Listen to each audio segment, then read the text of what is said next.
10 से 15 मिनट तक पकाना है। ये देखें आप, वेजिटेबल में अपना पानी रिलीज़ कर दिया है। इसके बाद आपने इसमें ये होममेड जो मैंने मसाला बनाया हुआ है सब्ज़ी का, वो डालना है।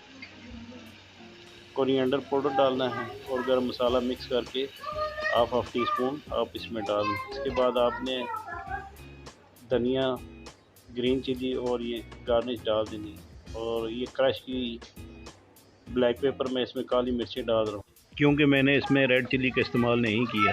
देखें माशाल्लाह कितनी ज़बरदस्त लुक आई है।